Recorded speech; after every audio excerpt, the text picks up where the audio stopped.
Okay, so Jose, Yes. what is the MLRs and pause words? I don't really know. Okay.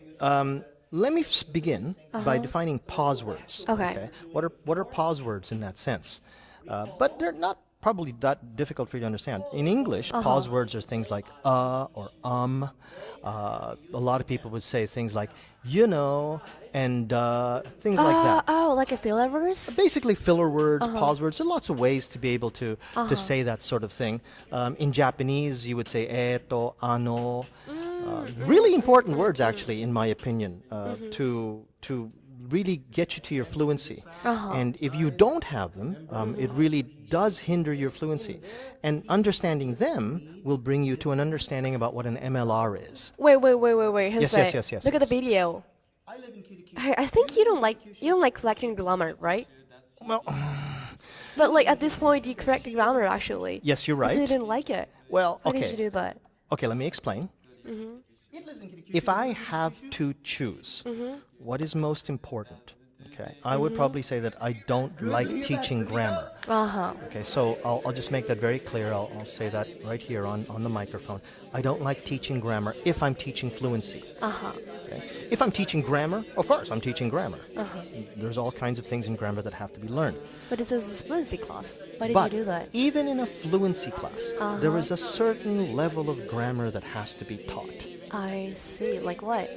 Well, me and this is where I draw the line, and I tell my students, I don't expect anything more from you in terms of your grammar, other than, and I write it on the board, S period V period O period. I expect you to be able to come up with that subject verb Verb, order. object. If you can say that, even the basic mistakes like my father go to work, okay, that will get you to the point where still people understand you're talking about your father and him going to work. Now, if you can say all kinds of ideas and still make that mistake, you're still fluent, fantastic, you got a lot from my class. However, with a combination of things, and one of them is that's the basic lowest level of grammar that I can expect.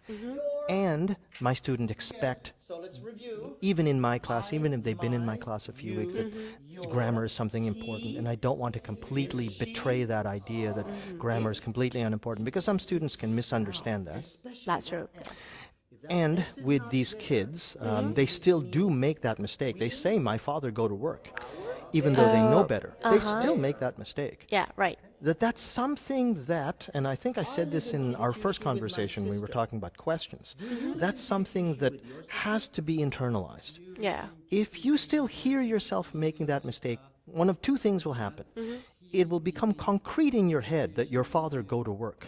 Is right. Right. And you'll make that mistake forever if you don't fix it right now, as soon as you can, when you're still prone to being able to make changes in your English.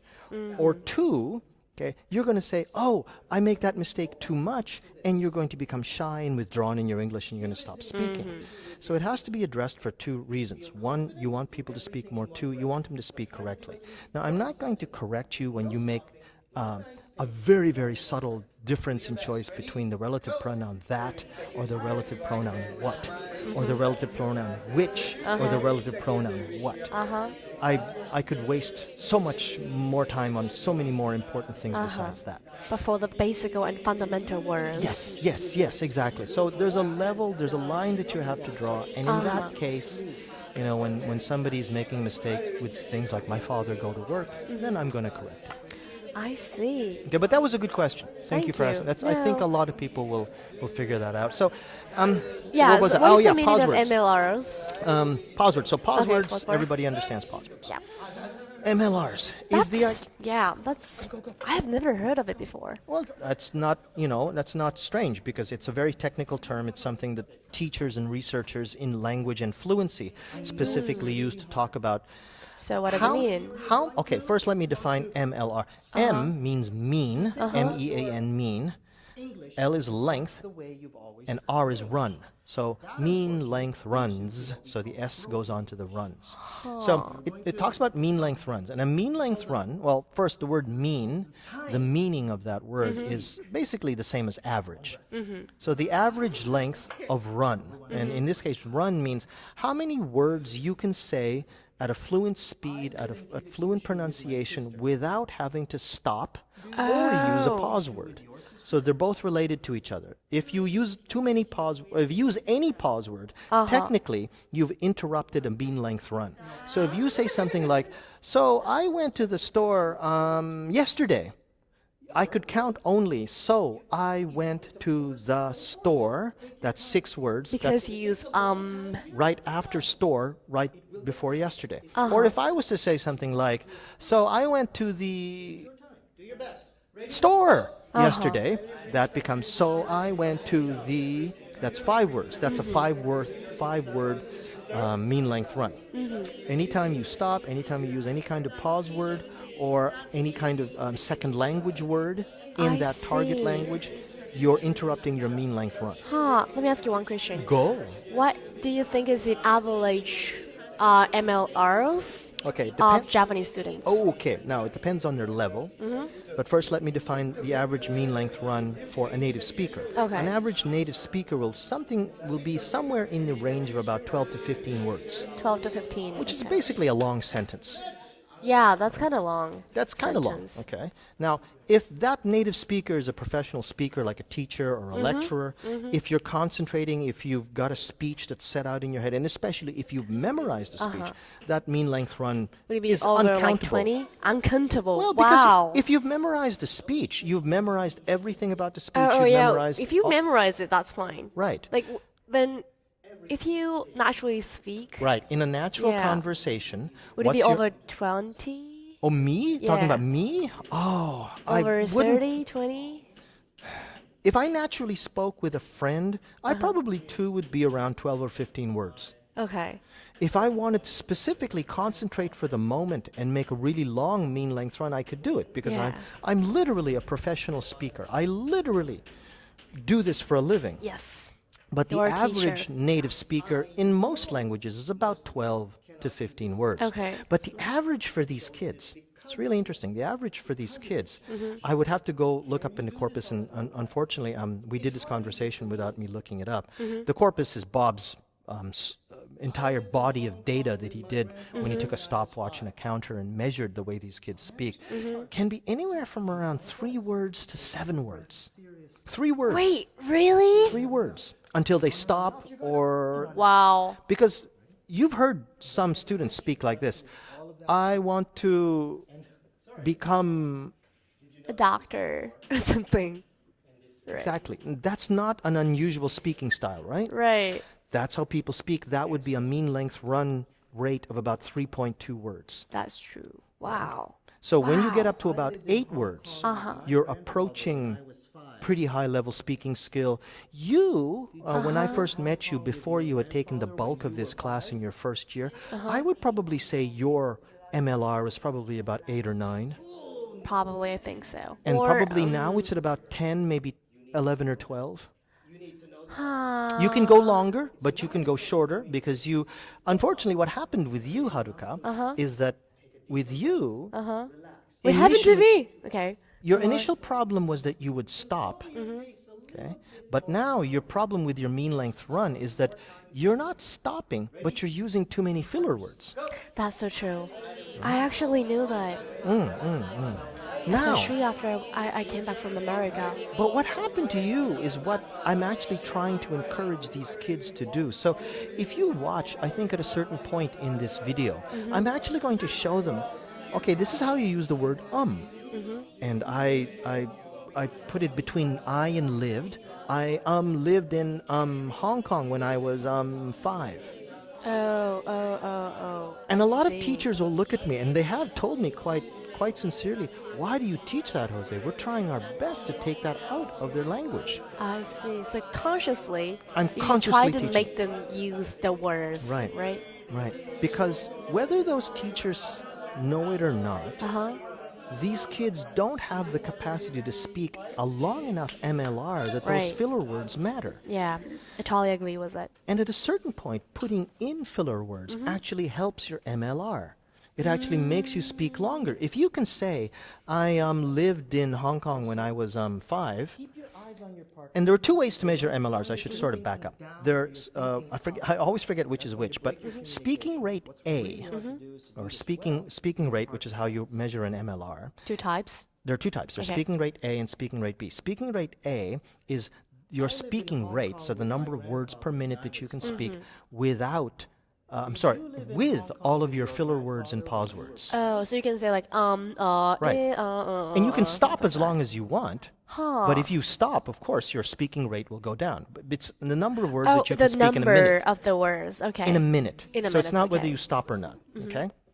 Speaking rate B removes, or it disregards, all of the filler words, all of the ums, all of the you-knows. So if you take all of those out, of course, you spoke fewer numbers of words. Right, I see. Right?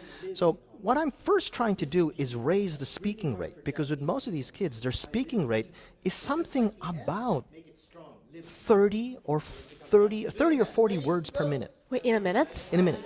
In a minute. Oh, wow. So that's the average of about 1 word per 2 seconds. So it would be something like this, or slightly faster, but with lots of pauses to the next sentence. Like, I like exactly. stuff, So right? that would be about 30 or 40 words per minute. Now, if you teach these kids what we've taught them before, which is, speak quickly, repeat the sentence, okay, that speaking rate will automatically jump to about 60 or 70 words per minute. That's amazing, though. Well, it'll be pretty fast because you're repeating words. I like baseball. I like baseball. I watch baseball. I watch baseball. So, of course, you're doubling up immediately. Right. And then if you put in the ums, that will again raise your MLRs. And then you hear, there's this psychological feedback of you hearing your own voice, so that then it's speaking fluently, you're listening to people, and they're speaking quickly, and you're responding quickly, and then you start to enjoy it, you start to feel more confident. Yeah, they can feel like, oh, I can speak English with like someone who can speak English. Then you start trying to take out those filler words. Oh, so that's my point right now, right?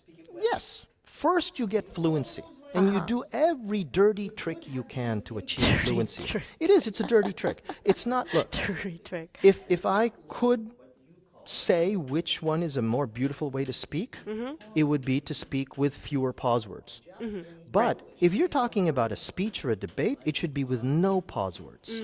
But if you're talking about a normal conversation, I would ask anyone, especially those teachers who tell me I shouldn't be teaching pause words, is imagine having a conversation with someone who never uses pause words. Just singularly concentrate and imagine having a 30-minute conversation and you never once said or or like. Never once. It would feel kind of weird. And that's tiring. And it is tiring to listen tiring. to. That this person can speak with that kind of sincerity and it's great, but it's weird. Yeah, I can probably get an image from someone. Probably. It's gonna be like, it's gonna be like, he's probably serious for studying with something, or probably he's a little nerd or something like that. It would be unnerving. Like, And any native speaker will probably tell you in whatever language, Chinese, French, English, or Japanese, when they were growing up, they acquired their native language with all of the pause words that they heard from their friends, from their teachers, and from their parents. Until, about 4 or 5, when they didn't know that those words were specific and what their role was in language, they just spoke the language. Then they realized, oh, those are filler words. Let me use them too because my father does. Then until about junior high school, they're learning their language naturally. Then about junior high school, teachers start teaching debate and speeches, and they start saying that filler words are not really that good. For those situations, you should take them out. That's the way we as native speakers learned how to deal with our filler words. Right, like, especially in Japanese, we can probably say, like, なんか、right? Yeah. でね. And those, yeah. we speak Japanese, so we know that, but in English it'd be, so like, I, those are totally nonsensical, but they're really important to bring up your fluency. And without a level of fluency, either restricting the use of filler words or deciding that they're illegal in my classroom. Really, like it. especially with Japanese students, they already have so many psychological barriers to speaking. Yeah. Not having any kind of fallback to a filler word in the middle of a sentence where you're trying to think of something is really debilitating, I think. It really hurts, and that's why I teach it. Here, I'm teaching it right now. With my grandfather when I was 5. Did you live in Hong Kong with your grandfather when you were 5?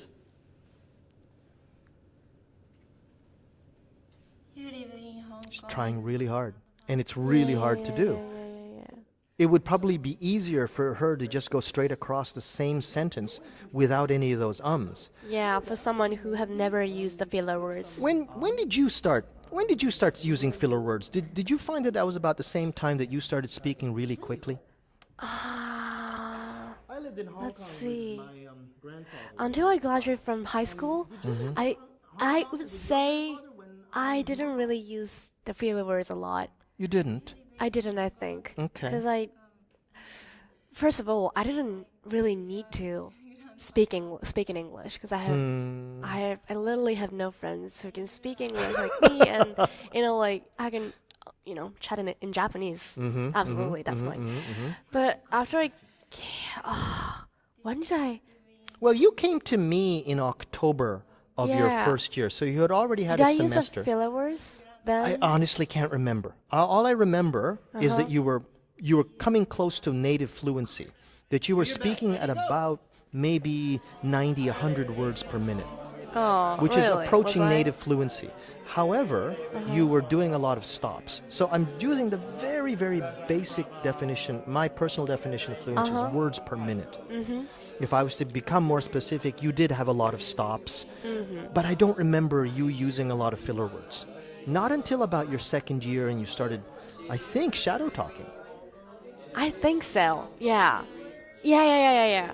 So after my second term and when I was in freshman, I had started to do shadow talks a lot, 2 hours a day, and I kept doing it every single day. And after that, probably from the second year, probably from my sophomore year, I've just naturally started to use it. I mean, the filler words. Did you notice you were suddenly using them more, or did you do it on purpose? Certainly, I think. Mm. Suddenly, wait. Suddenly, I think. Suddenly. And when you noticed that you were doing it, were you thinking, "Oh, I shouldn't do that," or you going, "Oh, that's helpful. That makes me speak faster"? It depends. Tell me. Yeah. Okay, so when I naturally have a conversation with someone who can speak English like you, it's super, super useful to have like a natural conversation in English. That's totally useful, and I love it. But for my presentation class or debate class, Oh, of it's course. not. Yeah. And that's where I think the line has to be drawn. I'm glad you brought that up. Yeah. When you're talking about speeches, when you're talking about debates, which seems to be a very favored way of teaching English in this country, of course you don't use filler words. But I'm trying to teach conversation and fluency, where you must use filler words, and you can't confuse the two. If you're a teacher teaching debate and teaching speech, first make sure your kids can speak fluently. Yeah. Then teach them that weakens what it is you're trying to say. Yeah. But when you're trying to teach basic conversation and basic fluency, then that's what I'm doing here. And that's where I think it's a different world. I see. Yeah. Well, thanks. Let's talk about it later. I would really appreciate it. I think it's a really interesting topic for me. Yeah. There's lots to say about it. Thanks, Haruka. Thanks.